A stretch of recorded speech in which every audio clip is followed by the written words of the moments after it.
আসসালামু আলাইকুম। শত্রুর জবান বন্ধ করিবার তদবির।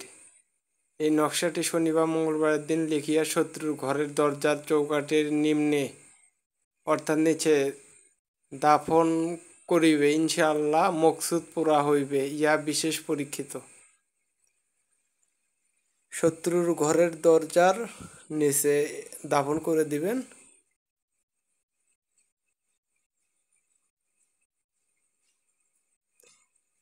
নিম্নলিখিত আয়াত কারিমটি তাবিজ লিখিয়া কোনো পুরাতন বৃক্ষে লটকাইয়া দিলে শত্রুর জবান বন্ধ হইবে এবং তাবিজের নিম্নে শত্রুর নাম ও তার পিতার নাম লিখিবে, ইহা বিশেষ পরীক্ষিত।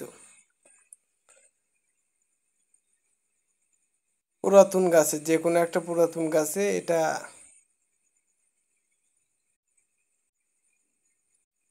লিখে দেবেন। এই নকশাটি পাক সাপ অজু অবস্থায় লিখিয়া জিনগ্রস্ত ব্যক্তির গলায় বাঁধিয়া দিলে খোদার ফজলে অতি সত্বরে আরোগ্য লাভ করিবে, ইয়া বিশেষ পরীক্ষিত। এই নকশাটি দিয়ে আপনি শরীর বন্ধ করে দিতে পারবেন।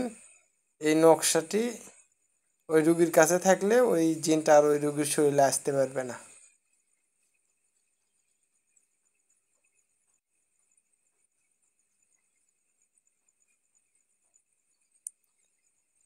জেলখানা থেকে মুক্তির উপায়। কয়েদি হইতে মুক্তি পাইবার তদবির।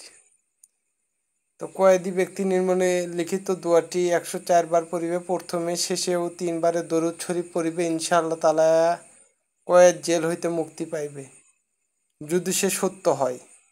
ইয়া গায়সি ইন্দা কুল্লে কুরবাতিন ও মজিবি ইন্দা কুল্লে দায়া আতিন মোনাদি ইন্দা কুল্লে শায়েতিন ও চাকুরি লাভের তদবির। যদি কোনো ব্যক্তি বেকার থাকে বা চাকুরি না মেলে, উহার জন্য নিম্নের আয়াত মোবারকটি এবং উক্ত আয়াত শরীফটির নকশাটি লিখিয়া ডান হস্তে বাঁধিবে, ডান হাতের উপর দিকে বাঁধিবে, ইনশাআল্লাহ তাআলা অতি সত্বর চাকুরি পাইবে।